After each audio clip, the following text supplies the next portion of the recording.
Hey, what's up guys? Welcome back to another video. Today we're going to be working on figuring out how to install my BlackVue dash cam onto my G82 M4. I will show you guys the box, but pretty much all my dash cam stuff is stored in here. Residual like wires and stuff. This is the aftermath of uninstalling it from my 430 that I had to trade in. This whole thing took a while.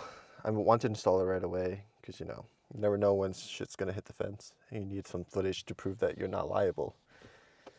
But I unfortunately hit a massive chunk of rock driving on the highway during my braking period and cracked the front windshield. So I had to wait for a replacement to go in, claim. After it was replaced, I had to wait for getting it retinted and stuff.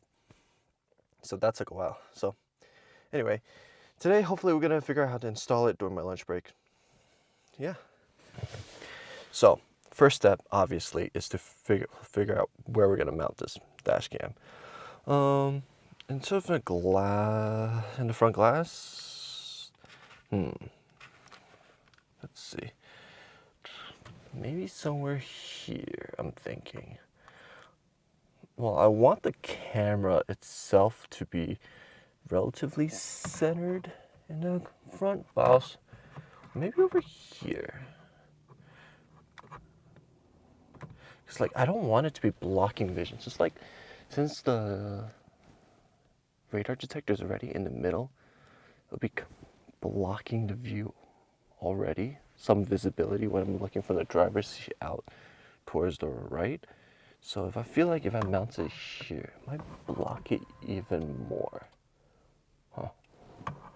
Who knows? I feel like, and also, if I were to mount it like this, I feel like it looks kind of ugly, no? Or I could just mount it over here. And as far as I'm concerned, I can't see from over there. Out of sight, out of mind. Decisions. All right, so ultimately, I just end up sticking it in the middle because, yeah, there's buttons on the side of the BlackVue dash cam. It's a touch-sensitive button over here that you can press to mute or unmute or program it to whatever you want it to be. So I just end up putting it there because if I were to go with one of my initial proposal mounting over here, that would block it now, wouldn't it? So if you don't have the level, I tried leveling it up. I tried using the phone to level it up. It's relatively level. I think it's because the button makes it unlevel, but yeah, it's relatively low. Close enough. As long as I can't tell my naked eye, that's all that matters. All right, so next, the annoying part of routing the wires, because I do want to hardwire it to the battery pack, which I have to install to the rear Fusebox. So you could use the parking mode. This dash cam, the model I'm using, has LTE, so has a SIM card in it. So during parking mode, if it detects anything, it can send a notification on your phone to let you know, hey, there's been motion detected on the car, by the car, someone knocked into it, etc. So to use that, you do have to install the battery pack. So that's what I'm going to do later if we have time. People always say, what is it called? Organization is the key to success. I wholeheartedly agree because this whole big mess of wires took forever to untangle. Yeah, so there's the wire that powers the dash cam. Oh, that's loud. As well as the wire that plugs into the rear dash cam, because this dash cam does come with a rear dash cam, which is always nice. You'll see when someone tailgates you, or even if someone rear ends you have evidence. Finally, after untangling all the wires, This is the wire that powers the dash cam. It uses a cigarette lighter. If you are not planning to use the battery for parking mode and you only care about recording it while you're driving, then what you could do is you could just route this into the passenger footwell cigarette lighter. It's underneath there, and it's pretty seamless, pretty easy. Or if you don't really care about, if you don't care about routing wires, you could just plug in directly into the cigarette lighter there and just have the wire dangling there. If you don't care. All right. In terms of tools you'll need, of course, the wire you gotta route, as well as a trim removal tool. This is a trim tuck tool. I could link to the one that I use, or you could use the BlackVue one. It comes in a box. This is pretty nifty. It's pretty small, just for tucking the wires that you route into the trims by the doors and by the roof liner. The plan of action is to first remove the easy pass. Oh wow, adhesive just comes off. Oh. Remove the easy pass. We're gonna route the wire, the power from here into this trim, and then round up the headliner all the way into the A-pillar, up into the window and along the back, just following these trim intersection pieces. And hopefully it should be easy. All right, so the goal is to tuck it in, but I found that this is on there pretty tight. There's really no physical gap to tuck it in. I don't want to risk damage to plastic trim, so looks like I gotta remove this whole plastic cover with the attempt to try to maybe route it better or hide it. So just like installing the radar, it's pretty easy. Just pop off this plastic trim right here. It's held in by 3 clips and slide it out. Voila. Okay, and then these pieces just slide them apart. It's held really in by the middle. Maybe hard to see the lighting, but voila, slid it right off. And we just want to hide it along here. Looks like there's a gap all the way up in here. We could just route it, tuck it right in there, and no one would be the wiser. All right, so needed 2 hands for that. So make sure to leave the wire enough slack if you want it to be like a nice run. We see here it goes directly up into the headliner. There's a cutout here, so you can stick it right in there and run it along the headliner up to here. So with that, I'm gonna test fit, make sure the plastic clips back, no problem, because who knows, hopefully this the addition of the wire here won't cause the trim to not fit properly. All right, so after a while, there's been a little change of plans. When routing the wire, I was originally planning to just tuck it in here and just run it up underneath it, but when trying to tuck it, leaves a huge gap in here, because I think it's based on the way the plastic trim is designed to sit flat against here. So if you try to run a wire, there's going to be a wire size gap there. If you're okay with it, that's fine. But I don't know, I figured I might as well do as best as I can. So ran it through the same wire that the radar detector comes through. The hole where like the mirror is connected to, it's a big enough gap to fit this wire through. So ran it through there, up through the top. The same concept, run it along the headliner. So yeah, it seems to work pretty well.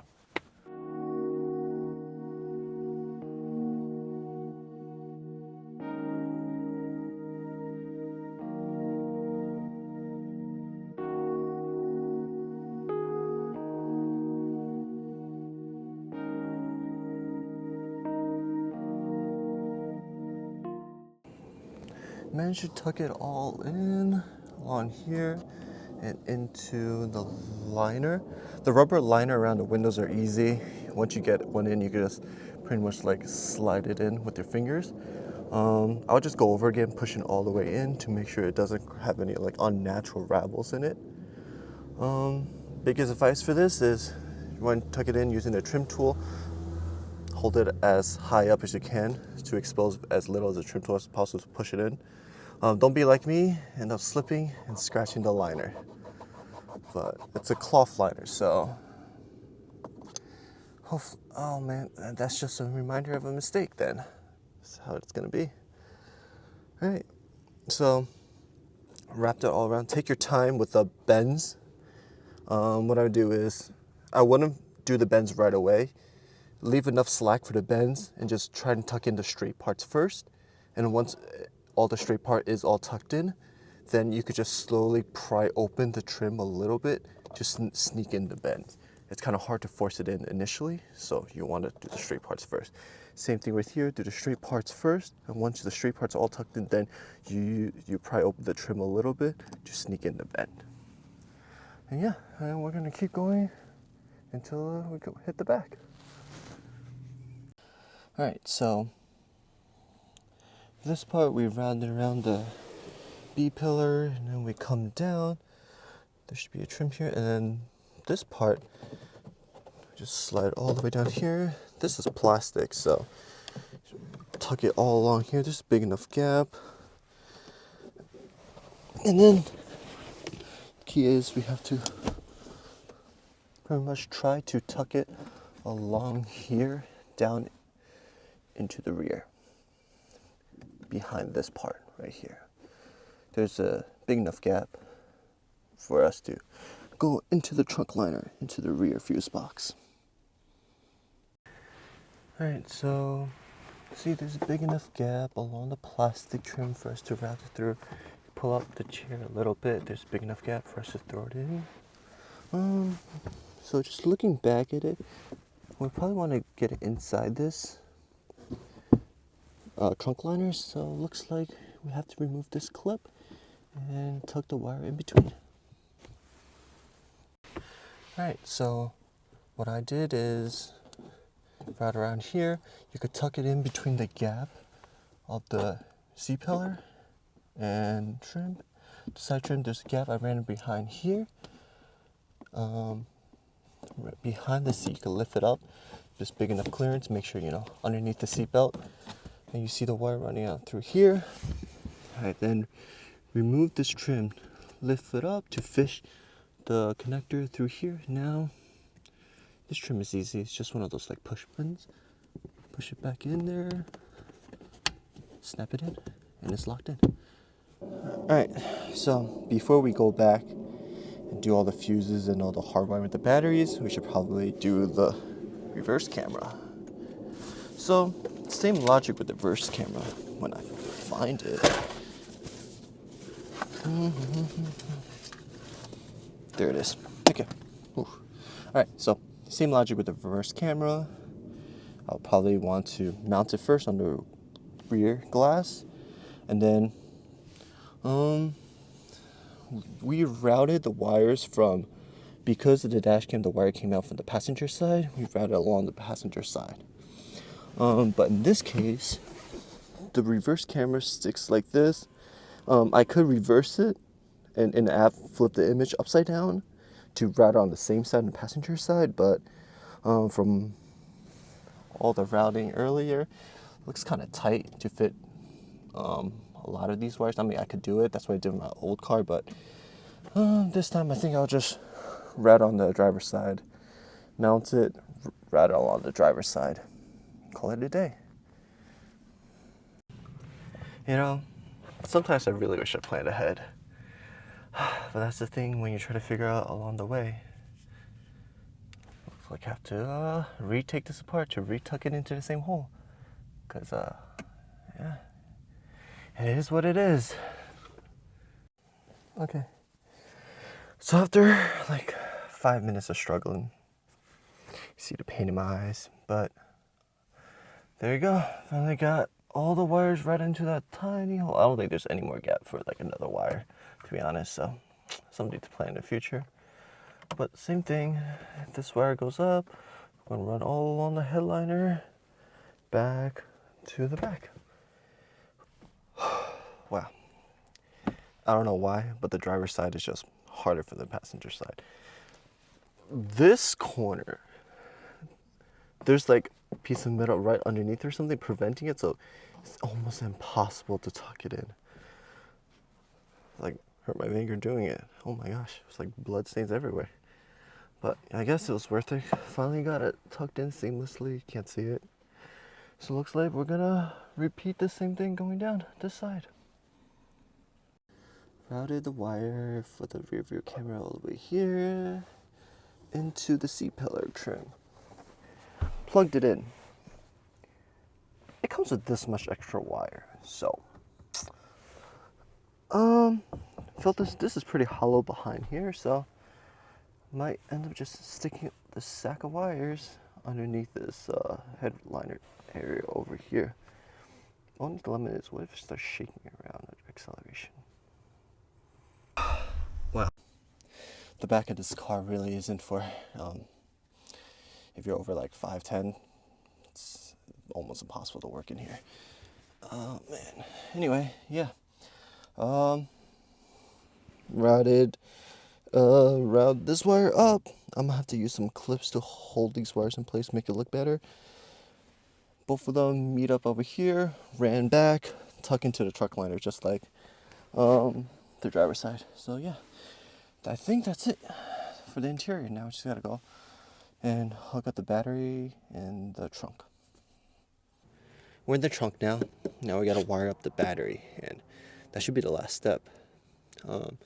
So we know we're gonna go to the fuse over here on the passenger side, but we have to ground the battery, and I think the best place to ground it is near the grounding points near the battery, near the car's actual battery, which is located under here in the trunk. So this is the fuse cover. So now I just gotta pry up this trunk liner. Alright, so the trunk, very simple. So a pry tool right here, lifts it up. It's one piece. It's not even held in by adhesive or anything, so nice and simple over there. Here's your battery. Probably could use one of these posts to ground it. That's my plan so far. If not, then we have to end up going over here to ground it. I'm pretty sure the car's grounded by there, that side. Alright, so I end up deciding that I'm going to just mount the BlackVue battery over here in this cabinetry right here. So easy power to the fuse, ground to the battery, to the post over here. You could, if you just lift this up, this box right here, the bottom isn't connected to this tray. So lift it up, and you could fish the ground wire through. You could lift this side up and then fish the ground wire through here and connect it to the battery mounting point right here. It's a 10 mil, so I'll see you afterwards. So I finished installing the dash cam, kind of breezed through the last step, so I didn't get a chance to record it, but I'll walk you through what I did. So grounded over here on the battery mounting plate, ground wire goes through. Just lift up the plastic trim and you can feed into this empty cavity right here. Power goes to fuse 207, which is you'll see the leftmost section. There's an empty box. There's a box on the right row. There on the second from the top, there is an empty one. I use a 20 amp fuse. You can use a 10, 15 amp. It should be fine. This is what I used with my previous car, so I just kept it in there. So you just put a fuse tap over there. So that powers the dash cam. Same thing over here. You lift it up. There should be, you could route the wire into this cavity right here. Next, the dash cam. So it was previously dangling over here. You can still see right here. What I did is remove this clip. Same clip as back. Pry tool, pull it back down. Lift up this liner. This liner is really rigid, so it's not like really flexible. So be careful, and it's actually really sharp on the edges. So wear a glove or something, or you could have thick skin like me. All right, so what I did is stuck my hand in here and grabbed the fuse, the cigarette lighter plug that comes to the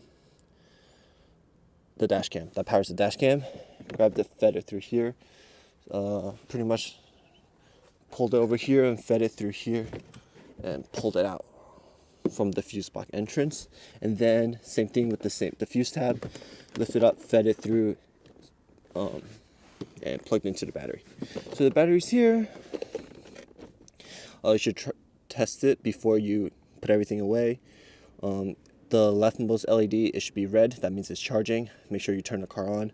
I tested it when I turned the car off. After like 10 seconds, it turned off. So we know that, you know, it's not draining the battery while we're not driving. And yeah, now it's just time to put everything back, and that's it. So I don't know, this whole process took me like an hour and a half, maybe 2 hours. So yeah, I guess managed to do it. That's good, without breaking anything too severely. Alright, so that's the end of the video. Thanks for watching. Hope, you know, maybe it helped you out. If you're just here to watch me suffer, then, you know, that's all good too. Yeah, thanks for watching, and I'll catch you guys next time. Peace.